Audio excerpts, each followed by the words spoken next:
그 시대에 어떤 사람에게 두 아들이 있는데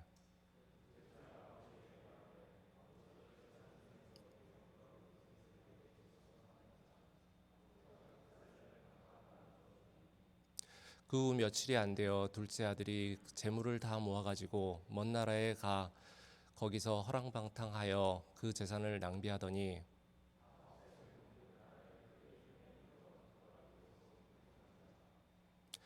가서 그 나라 백성 중 한 사람에게 되어 사니 그가 그를 들로 보내어 돼지를 치게 하였는데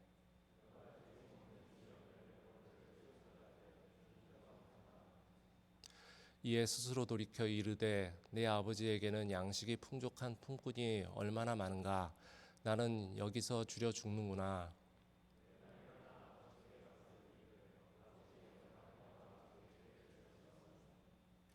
지금부터는 아버지의 아들이라 일컬음을 감당하지 못하겠나이다. 나를 품꾼의 하나로 보소서 하리라 하고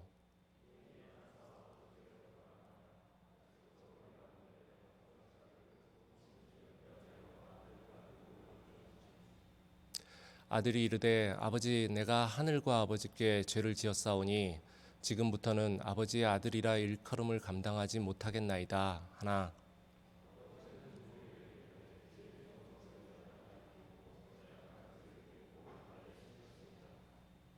그리고 살진 송아지를 끌어다가 잡으라 우리가 먹고 즐기자.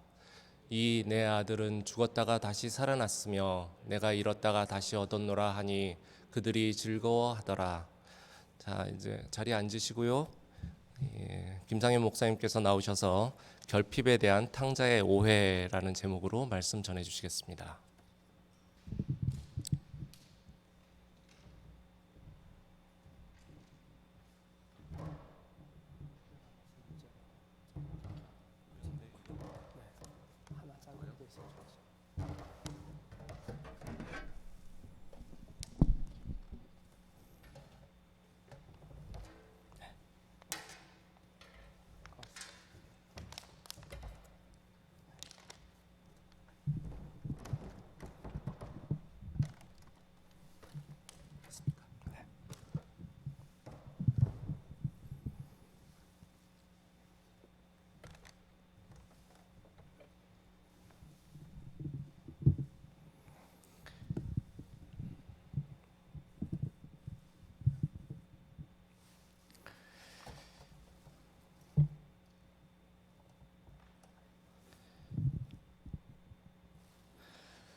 할렐루야.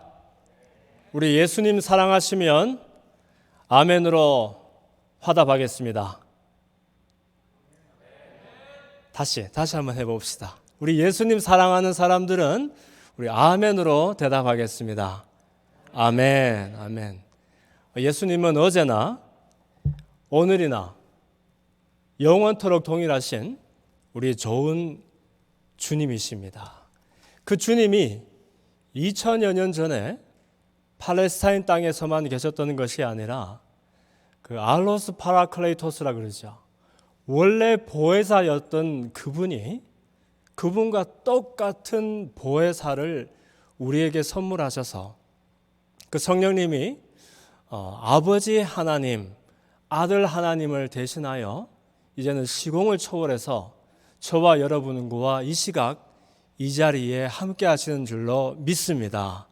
그 성령님께서 우리의 예배를 기쁨으로 받으시고 또 저와 여러분 가운데에 말씀으로 하나님의 말씀을 전해주실 때에 우리 예배가 하나님께는 기쁨이 되고 저와 여러분에게는 주께서 주시는 큰 은혜를 경험하는 그런 시각이 되기를 주님 이름으로 축원합니다. 아멘. 이름이 너무 좋은 것 같아요. 펄두 제자교회. 제자라는 말을 참 쓰기가 쉬운 것이 아닌 것 같습니다. 왜냐하면 오늘날 이 지구촌의 교회들이 이상한 신화에 사로잡혀 있는데 다름 아니라 예수를 믿고 예수님의 제자가 아니더라도 얼마든지 성도가 될 수 있고 크리스천이 될 수 있는 것 같은 그런 착각 속에서 살아가고 있는 것 같습니다. 예수님은 늘 자애롭고 또 따뜻한 분이셨지만 그러나 그분의 메시지는 항상 레디컬하셨어요.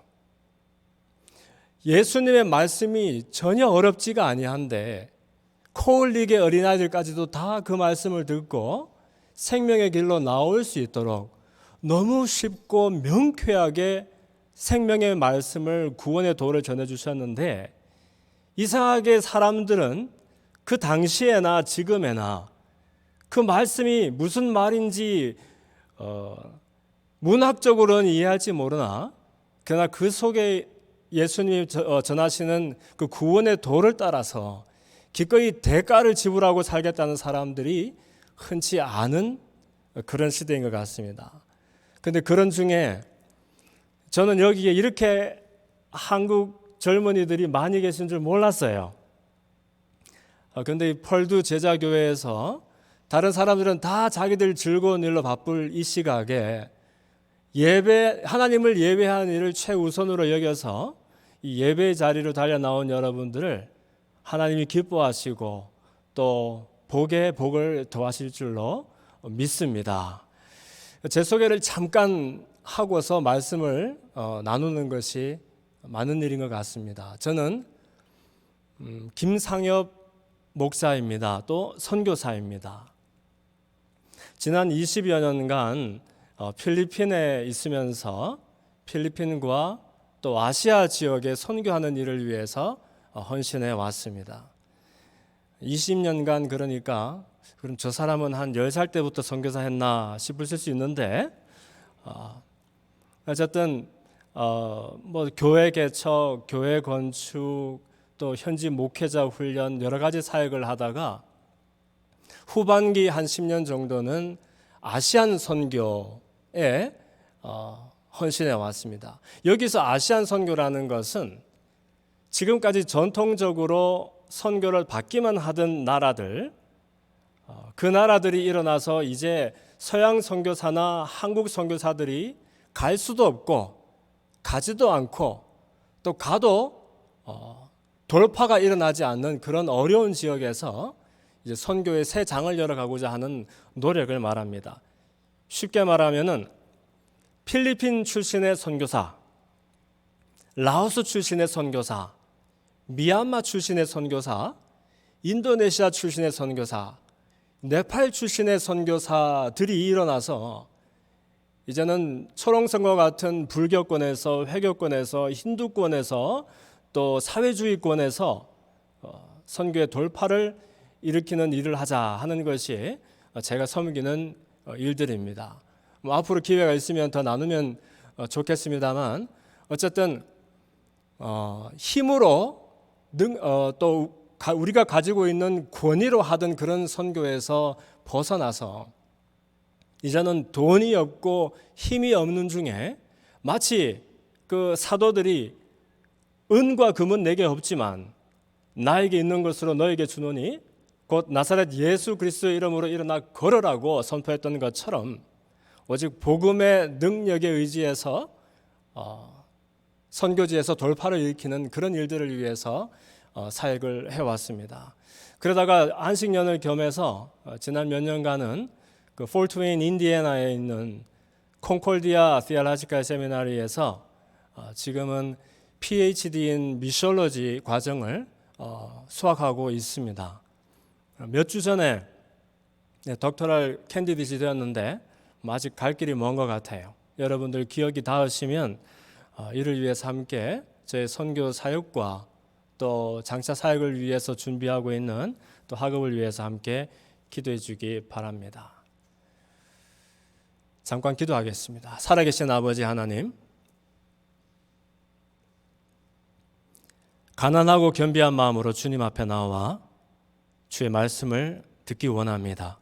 우리 각자에게 주시는 하나님의 세밀하지만 그러나 분명한 음성 듣게 하시고 그 말씀 가운데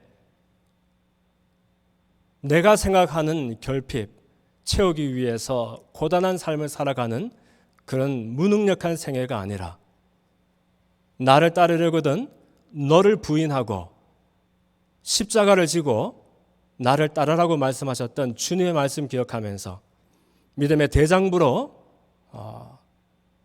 살아갈 것을 헌신하는 그런 펄두 제자교회의 모든 지체들이 될 수 있도록 이 시간 성령께서 역사하여 주옵소서. 예수님 이름으로 기도하옵나이다. 아멘. 저는 우리가 함께 교독했던 누가복음 15장 말씀에 근거해서 한번 따라하겠습니다. 결핍에 대한 탕자의 오해. 결핍에 대한 탕자의 오해라는 제목으로 말씀의 은혜를 나누기를 원합니다.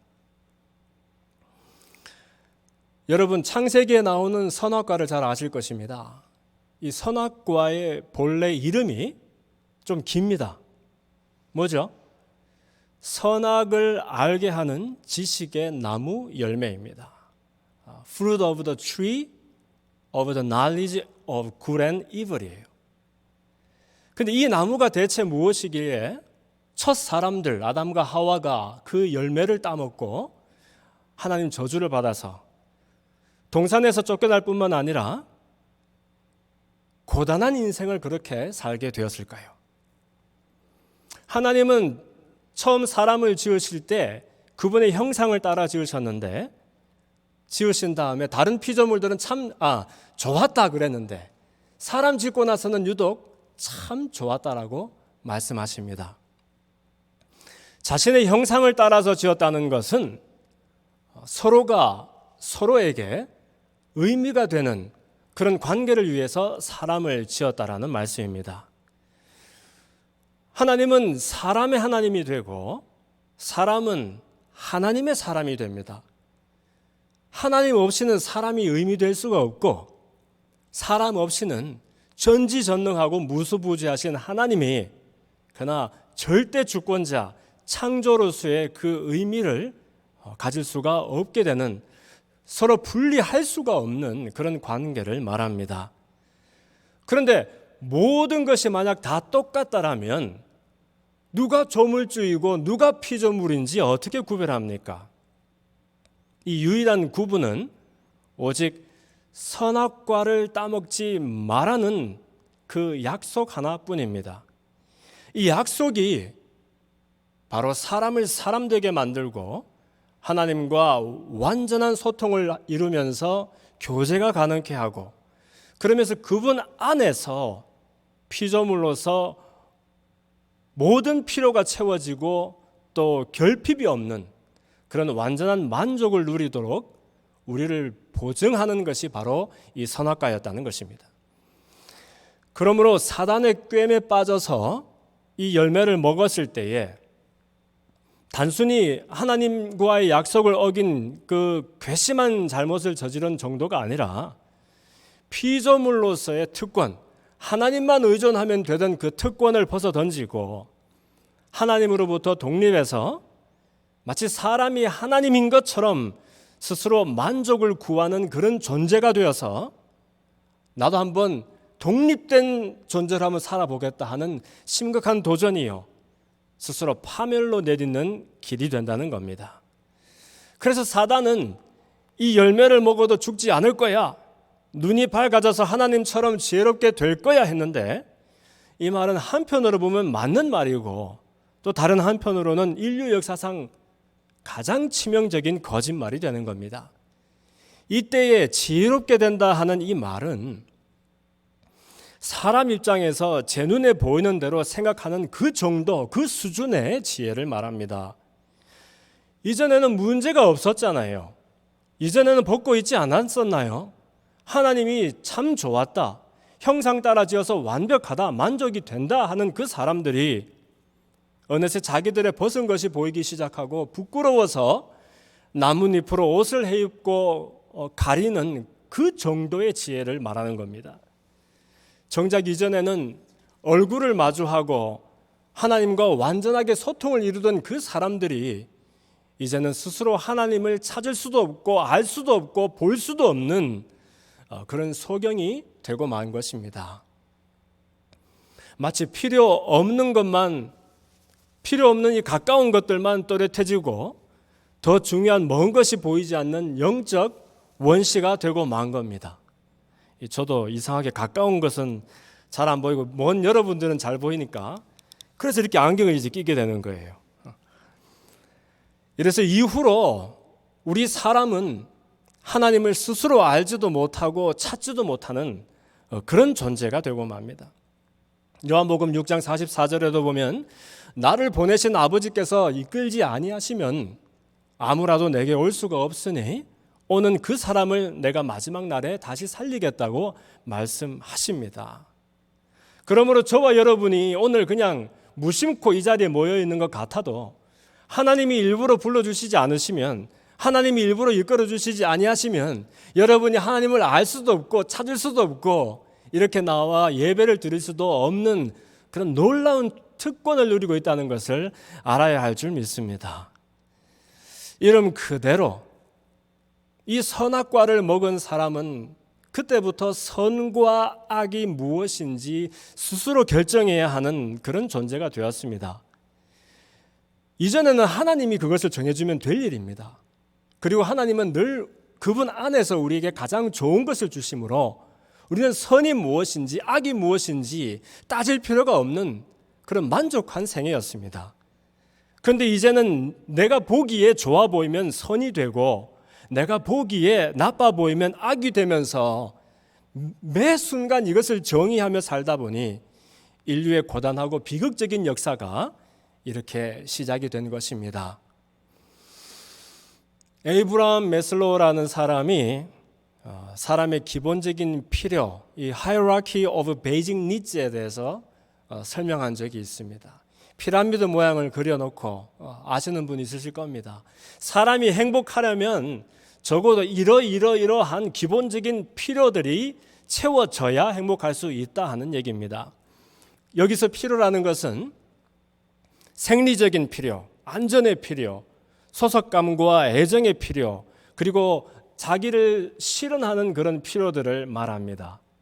그렇죠? 아무리 감사가 충분하고 행복하다고 말해도 배가 고플 때 어떻게 행복하겠습니까? 옷도 없이 추울 때 어떻게 행복하겠어요? 자기를 안전하게 지켜줄 그런 쉘터가 없이 사람이 어떻게 만족이 되겠습니까? 그리고 이런 기본적인 것이 채워져도 사람은 끊임없이 안전에 대해서 욕구하게 되고, 그뿐입니까? 사람은 사람과의 관계 속에서 자기의 의미와 가치를 부여하는 그런 존재이지 않습니까? 요즘은 언택이다 해서 이 팬데믹 시즌에는 사람이 사람을 만나는 것도 더 이상 미덕이 아닌 그런 시절이 되고 말았습니다만, 사람은 무인도에 혼자 살면서 절대 행복할 수가 없는 사람입니다. 저와 여러분들이 오늘 또 열심히 하고 있는 이 모든 일들, 그것이 공부가 되었던 직업이 되었던 돈 버는 것이 되었던 우리가 하는 모든 중요한 일들은 나 혼자 이 세상에 살게 되면 아무짝에도 의미가 없는 그런 일들이 되고 맙니다. 그래서 사람은 내가 다른 사람을 사랑하고 그 다른 사람에게 관심과 애정을 받고 할 때에 내가 어딘가에 소속되어 있다, 사랑받는 존재다 할 때의 의미와 가치를 발견하게 되는 거예요. 어디 그뿐입니까? 그런 다음에도 끊임없이 나는 중요한 사람이 되고 싶어, 나는 의미 있는 일을 하고 싶어, 뭔가 고단하더라도 다른 사람들에게 칭찬받고 가치 있는 일을 하고 싶어 하면서 끊임없이 자기를 실현하고 중요한 사람이 되고 싶은 그런 욕구에 사로잡힌다는 것이 이 매슬로우의 이야기. 그래서 이런 필요들이 하나씩 채워질 때 사람은 그만큼 더 행복하게 된다는 것이 이 사람의 이 기본적인 필요에 대한 이론입니다. 그런데 여러분, 이것이 맞는 말입니까?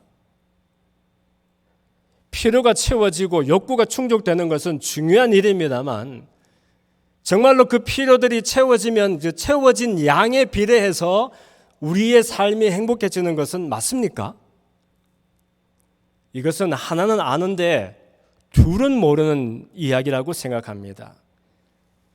당연히 가난한 것보다는 넉넉한 것이 낫고, 아픈 것보다는 건강한 것이 낫고 더 행복할 것 같은데, 문제는 왜 다른 사람들보다 훨씬 많이 갖고 있는 사람들이 여전히 공허해하고 배고파하며 살아가고 있느냐 하는 것입니다. 이것은 사람의 근본을 몰라서 하는 이야기입니다. 우리는 하나님의 형상을 따라서 지어졌습니다.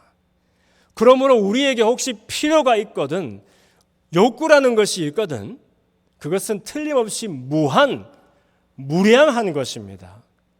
그것이 돈이든 건강이든 지식이든 명예이든 인기이든 더 많이 가지면 그만큼 더 행복해질 것이다 하는 이 착각은 마치 바닷가에서 한 바퀴의 물을 더 보태거나 바닷가 해변 그 모래사장에서 한 주먹의 모래를 더 보태면서 내가 더 물을 많게 했다, 모래를 많게 했다고 고집하는 것과 같은 일이라는 말입니다.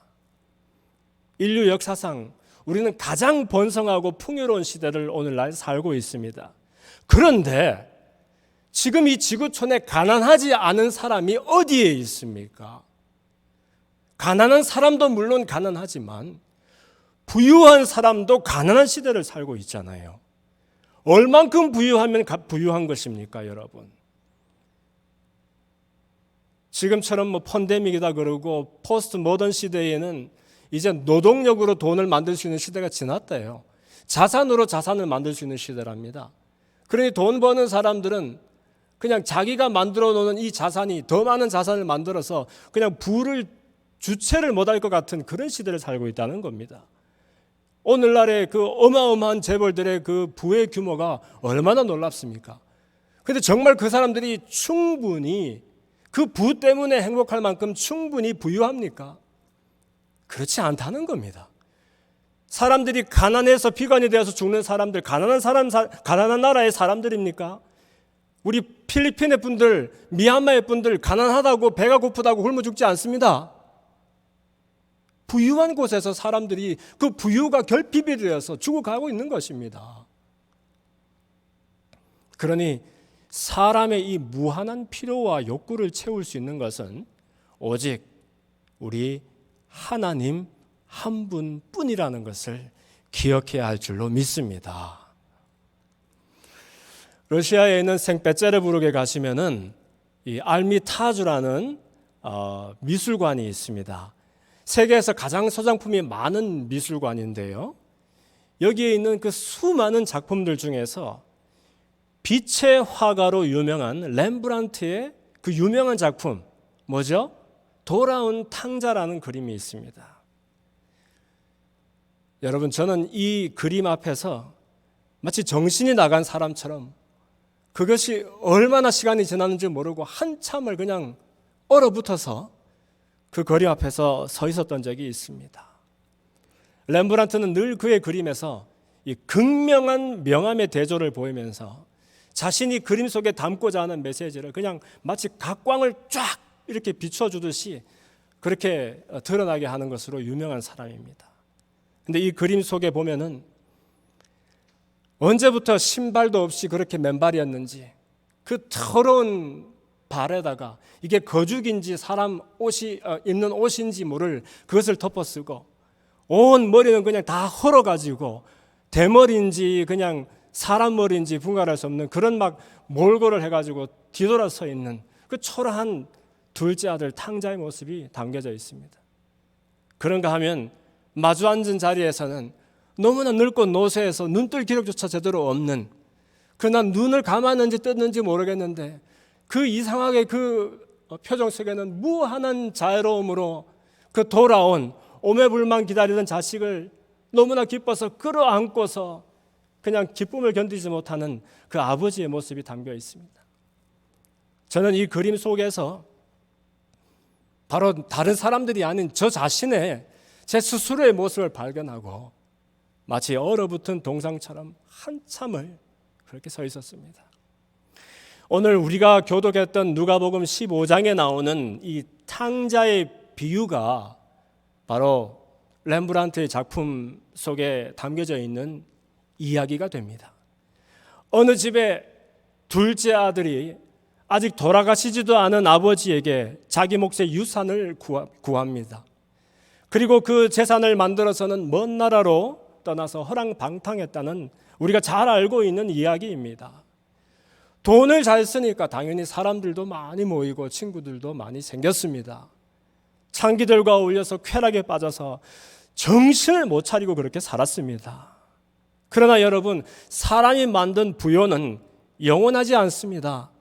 그의 형이 나중에 말한 대로 이 둘째 아들은 아버지의 살림을 창기와 함께 다 먹어버렸다 할 정도로 그 많은 재산을 다 젊은 날에 탕진하고 맙니다. 그런데 설상가상으로 흉년까지 들었습니다. 흉년이 들었는데 또 돈까지 다 떨어지고 마니까 자기에게 일을 시켜주는 사람도 없습니다. 그래서 남의 집에 붙어서 그 사람 돼지를 대신 쳐주는 그런 천한 일을 하게 됩니다. 유대 사람들은 부정하다고 먹지도 않는 짐승이 돼지입니다. 그런데 그 돼지들이 먹는 사료, 지금은 웰빙 푸드라 그래서 인기가 많은 이 쥐염 열매지만 당시에는 돼지들도 먹지 않던 이 쥐염 열매라도 한번 얻어 먹어보려고 했는데 주는 사람이 없습니다. 그때서 비로소 자신의 신세가 인식이 되었습니다. 처음에는 일단 아버지 스라를 떠나보고 싶었을 겁니다. 자유롭게 독립하고 싶었을 겁니다. 하고 싶은 것 하고 싫은 것은 안 하고 하면 그런 곳에 가서 돈까지 있으니까 영원히 즐거울 줄로 알았습니다. 그런데 창기와 뒹굴고 그의 돈을 보고 모여든 친구들과 밤새 술을 퍼마시고 즐겨봐도 왠지 그 마음에 여전히 불편하고 허전한 것은 한결같았을 것입니다. 마치 가슴 한구석에 큰 구멍이 나 있는 듯 그렇게 휑한 마음을 이기지 못했을 것입니다. 그나마도 그 허랑한 방탕한 시절이 오래 가지도 않았습니다. 이제는 돈도 친구도 여자도 많다고 생각하던 그 모든 것들이 마치 처음부터 없었던 것처럼 다 사라지고 말았습니다. 그때사 이 탕자가 오늘 본문에처럼 탄식하며 말합니다. 대체 내 아버지 집에는 품꾼들이 얼마나 많았으며 그 품꾼들조차도 얼마나 양식이 풍족했던가. 그런데 정작 아들인 나는 여기서 무엇을 하고 있는가. 이방 땅에서 내가 굶어 죽게 생겼구나. 사람이 굶어 죽을 수는 없잖아요. 그래서 걸음은 내키지 않으나 아버지께로 돌아갑니다. 차마 아들로 돌아갈 것은 상상도 하지 못하고 그저 품꾼의 하나, 종의 하나로라도 받아주기를 기대하는 마음으로 길을 나섭니다. 그런데 여러분, 품꾼이 웬 말입니까? 대체 언제부터 그랬던 걸까요? 문은 한 번도 닫혀본 적이 없는 것처럼 활짝 열려있고 저 멀리서 동구밖에 그것이 사람 그림자인지 짐승 그림자인지 보이지 않을 그런 먼 거리에서부터 저것은 틀림없이 내 자식이다. 저것은 틀림없이 내가 잃어버렸던 그 내 아들이다 라고 외치면서 그 늙고 쇠약한 아버지가 버선발에 뛰어나오는 것입니다. 그래서 멀리서 다가오는 그 아버지를 보고 놀라서 이 탕자가 무릎을 그냥 퍽석 그냥 꿇고서는 아버지 앞에 죄를 빕니다. 아버지여, 내가 아버지와 하늘에 죄를 얻었습니다. 이제는 내가 아버지의 아들로 감당할 수가 없습니다. 그저 노예의 하나로라도 품꾼의 하나로라도 나를 받아주소서. 그랬더니 아버지가 노예가 무슨 말이냐 이 녀석아. 이 돌아온 자식의 목을 끌어안고 그 더러운 발을 훔치면서 새신을 신겨주면서 거적인지 옷인지 모를 그 남난 것을 벗어던지고는 새 옷을 입혀주시는 것입니다. 그렇게 놓고서는 아들의 신분을 상징하는 가락지를 손에 찔러주시는 겁니다. 살찐 송아지를 잡아라. 내 죽었던 아들이 되돌아왔으니 내가 오늘 잔치를 열고 너희들과 함께 즐기리라. 놀라운 일이 일어나게 된 것입니다. 탕자는 그의 불행이 결핍에서 온 줄로만 알았습니다. 아버지를 떠나서 한번 마음대로 살고 싶은데 이 욕구를 충족하지 못하는 결핍 때문에 집을 떠났던 겁니다. 이방 땅에서는 재수없게 돈이 떨어져서 결핍하게 된 줄로 생각했습니다. 친구들이 사라지고 여자들이 떨어져 나가니 그래서 또 결핍이 생긴 줄로 알았습니다. 흉년이 났으니 먹을 것이 없는 결핍이요, 남의 집 돼지치는 일밖에 없으니 일자리의 결핍이요, 쥐염 열매마저도 한번 못 얻어먹는 양식의 결핍이 와서 그 결핍 때문에 자기가 불행한 줄로 알았다는 것입니다. 심지어 아버지에게 돌아올 때에도 무슨 아버지가 그리워서 아버지의 자식이 되고자 돌아온 것입니까? 그저 품꾼의 하나가 되어서라도 양식을 얻어먹고 연명을 한번 해보겠다고, 그의 결핍을 한번 채워보겠다고 달려오는 그 길이 아닙니까? 그런데 탕자에게 진정한 종류의 결핍은 그가 잃어버렸던, 아니 스스로 벗어던졌던 아버지의 아들로서의 신분이었습니다. 아버지가 죽은 내 아들이 돌아왔다고 목을 끌어안는 그 순간에, 입을 맞추고 손가락에 가락지를 찔러주는 그 순간에 그의 모든 종류의 결핍이 해결이 되고도 남은 것입니다. 그런데 여러분, 혹시 오늘 우리도 이 탕자와 같이 결핍을 채우기 위해서 고단한 생애를 살아가고 있지는 않습니까? 예수님을 믿고 멸망이 아니라 영원한 생명으로 옮겨졌다고 말은 하지만 여전히 내가 주인이 되어서, 여전히 무엇이 나에게 좋은 것인가, 무엇이 나에게 안 좋은 것인가 판단하고 정의하며 그렇게 고단한 인생을 살고 있지는 않느냐는 것입니다. 선악과를 따먹은 인류가 왜 고단하고 불행한지 아십니까, 여러분? 이전에는 사람에게 좋은 것은 하나님이 아시고 하나님만 아시고 우리가 그분 안에 있으면 항상 가장 좋은 것을 누리고 만족하면 되는 일이었기 때문에 그렇습니다. 그런데 이제는 사람이 자기에게 좋은 일을 정의하면서 너나 없이 수고해야 합니다. 언제부터 여러분들이 좋다고 말하는 그 일들이 좋은 일이었습니까? 건강하고 똑똑하고 넉넉하고 인정받고 그런 일들이 좋은 일들하고 누가 정의했습니까? 그렇다면 얼만큼 건강하면 건강한 것이요, 얼만큼 똑똑하고 얼만큼 넉넉하고 얼만큼 인정받으면 괜찮은 정도가 되겠습니까? 크리스찬은 아프면 안 됩니까? 크리스찬은 배움이 모자라고 무식하면 안 됩니까? 가난하거나 무시당하면 안 됩니까? 내가 가난하면 뭔가 나에게 문제가 있어서 그렇고 하나님이 은혜를 덜 줘서 그런 것입니까? 내가 아프면 하나님이 나를 덜 사랑하시는 것입니까? 그럼 하나님의 은혜가 나에게 부족하기 때문에 그런 것입니까? 누가 은혜를 정의합니까? 누가 이것은 은혜고 누가 이것은 저주라고 누가 정의합니까?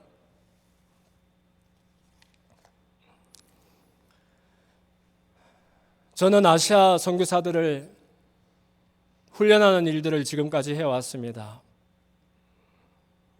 저희 선교사들 중에서는 가난한 배경에 선교에 헌신한 사람들도 많이 있습니다. 심지어 제 제자들 중에는 카렌 난민촌 출신 사람들도 있습니다. 카렌족은 미얀마의 소수 부족 중 하나입니다. 40년 전에 정부군과의 전쟁에서 져서, 그러니까 자기 정부로부터 전쟁을 당해서 피난민이 된 사람들. 그래서 많은 수의 카렌족 사람들이 태국과의 국경 지역에 난민이 되어서 살고 있습니다. 저는 처음 이 난민촌을 방문했던 20여 년 전 그 여름을 잊을 수가 없습니다. 당시 4만여 명 사람들이 남의 나라 태국 땅 산비탈에다가 이것이 집인지 토굴인지 모를 그런 이상한 집들을 지어놓고서 거기서 연명하며 살아가고 있었습니다. 그들의 집에 그 유일한 재료가 바싹 마른 갈잎을 이렇게 꿰어다가 얼기설기 섞은 것이 그들의 집입니다. 누가 한번 실화로 불을 지르면 그 4만여 명 사람들 사는 모든 집들이 한 저녁에 다 타고 없어질 것입니다. 수도도 없는 곳입니다. 전기도 없는 곳입니다. 저는 그곳에 처음 방문했을 때 제 이름을 지어줬습니다. 어린 아이도 울지 않는 땅. 4만여 명 넘는 사람들이 살아가는데 소리가 들리지 않습니다. 코올릭의 어린아이들이 엊그저께만 해도 그 너머 미얀마 땅에 살다가 정글을 헤치고 나와서 이 난민촌에 자기 발로 기어 들어온 아이들도 부지기수입니다. 자기 정부로부터 물론 이게 정치적인 이유도 있고 또 이 카렌족은 희한하게 강력한 불교 국가 미얀마에서 거의 대부분의 사람들이 예수를 믿는 그런 크리스찬들이 많은 소수 부족입니다. 그래서 알짜배기 땅을 차지하고 있으니까 눈에 가시가 되어서 또 종교적인 이유로 정치적인 이유로 그렇게 쫓겨난 사람들입니다. 그래서 자기 땅에서 받는 핍박보다 남의 땅에서 사는 서러움이 낫다 싶어서 정글을 헤치고 온 아이들이 그렇게 소복이 모여 있는 곳입니다. 그런데 아이들이 막 뛰어놀다가 털썩 자빠집니다. 무릎에서는 피가 철철철 납니다. 그런데 우리 아이들 같으면 막 울고 불고 난리를 칠 텐데 그 아무것도 모를 것 같은 아이가 일어나느니 이게 눈물을 막 비오듯 쏟아지는 눈물을 훔치고 피를 이렇게 닦아내면서 또 이렇게 절뚝절뚝하면서 혼자서 걸어갑니다. 아무도 자기를 제대로 돌봐줄 만한 그런 여력이 없는 것이라는 것을 잘 알고 있는 거예요. 그곳에 하나밖에 없는 우물에 가봤더니 저는 그 우물에 누가 나쁜 사람들이 국수를 풀어놓은 줄 알았어요. 허연 국수들을 막 풀어놨더라고요. 그래서 제가 이상하다 싶어서 이렇게 두레박으로 이렇게 물을 퍼려고 했더니 어린아이가 뛰어와서는 선교사님 그 물 마시면 죽어요. 국수가 아니고 그 기생충들이 막 거기서 기어다니고 있는 거예요. 그 물 마시면은 사람 위장으로 들어갔다가 피부를 뚫고 나오면서 피를 철철 흘리면서 죽는. 그곳에서 일자리도 없으니까 사람들이 오직 할 수 있는 것은 그냥 모이면은 기도하고 예배드리고 성경을 읽는 것이 다입니다. 어린아이도 울지 않는 땅. 그런데 그 난민촌에서 2명의 젊은 친구들이 제가 섬기고 있었던 신학교에 선교를 배우고 신학을 배우겠다고 왔습니다. 저는 이해할 수가 없었어요. 야, 이 바보 같은 녀석들아. 그들은 정말 일생에 한 번 올까 말까 하는 그런 기회를 이용해서 거기까지 온 겁니다. 가려면 더 좋은 데 가지 여기를 왜 왔냐? 왜 필리핀에 왔냐? 아이들이 하는 말이 목사님, 저희들 목사님 안에서 열심히 배워서 혹시 하나님이 길을 열어주시면 저희 조국에 돌아갈 수만 있게 되면 우리가 경험한 하나님의 은혜를 우리 백성들과 나누고 싶어요. 이렇게 말하는 겁니다. 여러분, 저는 그 친구들의 말에 동의할 수가 없었습니다. 은혜가 뭡니까, 여러분? 은혜는 좋은 것 아닙니까? 마치 나는 값을 치르지 않았는데 선물로 받은 것처럼 좋은 것을 받았을 때 우리가 하나님께 은혜 받았다라고 말하지 않습니까? 생각지도 못한 돈이 생겼습니다. 은혜로다. 오랫동안 기도해오던 제목이 응답을 받았습니다. 하나님이 나에게 은혜를 베풀어 주셨다. 우리는 내 눈으로 보기에 좋은 일이 생기면 하나님의 은혜다라고 찬양하며 기뻐하지 않습니까? 다른 말로 하면 내 눈에 보기에 좋은 일 아니면 은혜일 리가 없습니다. 그런데 이 친구들에게 우리가 말하는 종류의 은혜가 비슷한 것이 어디에 있습니까? 마실 물도 제대로 없는 곳에서, 전기도 없는 곳에서, 자기 나라 다니고 남의 나라 땅에 사는 소름 속에서, 그 국경이라는 것이 철조망 있는 것도 아니에요. 그 무릎팍이 그냥 잠길까 하는 그 또랑 강을 하나 넘어가면 자기들 조국입니다. 거기를 못 가는 거예요. 그런데 이 친구들이 혹시 하나님이 길을 열어주시면 자기 백성들에게 우리가 경험한 하나님의 은혜를 나눠주고 싶습니다. 뭐가 은혜입니까, 여러분? 오늘날 우리가 말하는 은혜는 어떤 것들입니까? 그런데도 그들은 말하기를 목사님, 우리에게는 결핍이 없습니다. 하나님 안에서 우리의 모든 결핍이 채워졌고 만족이 되었습니다. 이렇게 말하는 겁니다. 기독교가 하나님을 잘 믿고 어느새 신앙생활 열심히 해서 나의 결핍을 채우는 종교가 되고 말았습니다. 심지어 우리의 경건생활도 나의 의를 위한 것이요 하나님의 영광을 위해서 산다는 이런 말들도 그런 종류의 훌륭한 사람이 되고 싶다는 우리의 욕구를 에둘러서 하는 말이 되었습니다. 그러니 예수님과 상관 있는 사람은 드물고 전부 나뿐입니다. 내가 우주의 중심이요, 내가 제일로 중요합니다. 그런데 이렇기 때문에 우리의 인생이 고단하게 되었고 낙이 없게 된 것입니다. 말로는 하나님 자녀라고 말하는데 이상하게 하는 짓을 보니까 여전히 돼지가 먹는 쥐염 열매를 찾아서 헤매고 다니고 있다는 것입니다. 아버지는 이미 우리의 더러운 발을 털어내고 새 신을 신기고 새 옷을 입히고 완전하고 완벽한 아들로 우리가 행한 행실에 비례해서 그만큼만 아들로 받아주시는 것이 아니라 그런 것 상관없이 완전하고 완벽한 아들로 우리를 받아주셨는데 자식은 자꾸만 그 신분을 부인하고 종으로, 아니 종보다 더 못한 사람으로 살겠다고 고집을 부리고 있는 것입니다.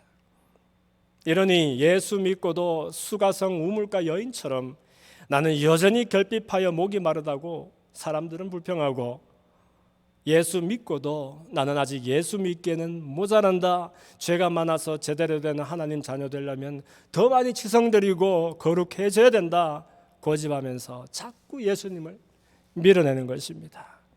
예수 믿고도 포로된 자를 자유케 하는 그분의 복음을 거절하면서 나는 오늘도 노예로라도 한번 잘 살아보고 싶다 하면서 고단한 걸음을 내딛고 있는 것이 아닙니까?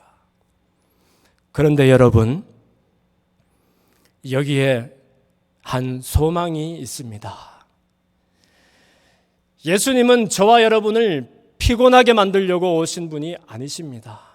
그분은 우리에게 고통과 고난을 선물하려고 오신 고약한 분이 아니라는 것입니다. 타락한 우리의 기준과 달라서 그렇지, 우리가 그분의 복음을 오해하여서 그렇지, 오히려 우리에게 자유와 참 희락을 선물하려고 우리의 무거운 짐을 가볍게 하려고 마치 선물처럼 우리에게 오신 분이라는 겁니다.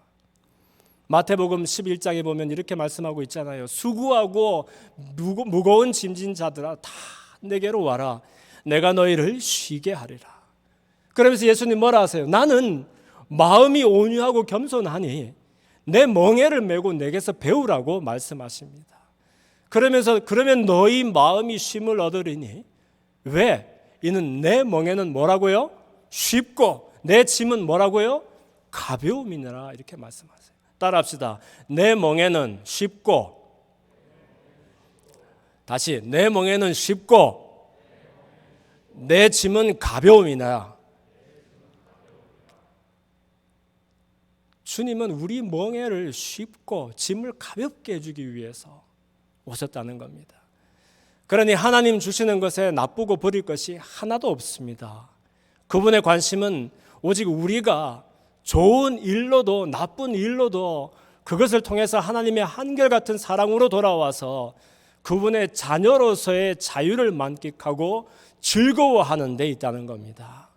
예수님도 온갖 이적과 기사를 행하실 때마다 그 사람들의 간절한 피로만을 채워주기 위한 것이 아니라 그 일들을 통해서 모든 것의 주인 되시는 하나님을 바라보고 영광을 돌리게 하기 위함이라고 말씀하셨습니다. 염불에는 마음이 없고 잿밥에만 마음이 있다더니 예수님보다도 예수님이 베푸시는 기적에만 관심이 있었던 그 이스라엘처럼 우리도 하늘로부터의 표적만 구하는 악한 세대는 아닌지 살펴보아야 하겠습니다. 왜 사람들은 자꾸 달을 보라고 손가락을 들었는데 달은 쳐다보지 않고 이 손가락 끝만 바라보는지 모르겠습니다. 사람의 결핍은 무엇을 더 가지는 그런 것으로는 채울 수가 없습니다. 오직 우리 하나님 한 분만이 우리의 모든 결핍을 채우시고 우리에게 만족을 주십니다. 기도하는 것은 저와 여러분이 노예로 잘 사는 방법을 구하는 그런 이상한 크리스찬이 아니라 완전하고 완벽한 자녀로서의 삶을 살기를 결단하는 이름만 무늬만 제자가 아니라 나를 부인하고 나에게 주어진 십자가를 지며 그리스도에 따라가신 삶의 자취를 따라서 겸손하게 살아갈 것을 결단한 저와 여러분 다 되시기를 예수님의 이름으로 축원합니다. 살아계신 아버지 하나님, 얼마나 많은 순간 하나님의 영광을 위해서 산다고 입술로는 고백하지만 내가 생각하는 그 결핍을 내가 생각하는 방법으로 채우기 바빠서 고단한 삶을 살아왔던 것을 인정하지 않을 수 없습니다. 그러나 우리가 살아온 행실을 바라보고 그것에 비례하여 우리를 받아주시는 것 아니라 완전하고 완벽하게 단 한 번의 온전한 자녀로 우리를 끌어안으시는 하나님의 일방적인 사랑, 일방적인 은혜 앞에 겸손히 무릎 꿇고 그 귀한 사랑 받아들이기를 소원합니다. 돌아온 탕자처럼 이제는 우리가 주엄 열매 운운하며 종보다 못한 그런 삶 살아갈 것이 아니라 믿음의 대장부들이 다 되어서 하나님의 존귀한 자녀로서의 삶 회복하며 더 나아가 본체는 하나님이신데 겸손히 사람 몸 입고 오셔서 우리를 위해서 아낌없이 모든 것을 내어주신 그 그리스도의 삶의 자취를 따라서 제자로서의 삶을 결단하고 살아갈 수 있도록 하나님 인도하고 축복하여 주옵소서. 예수님 이름으로 감사하며 기도하옵나이다. 아멘.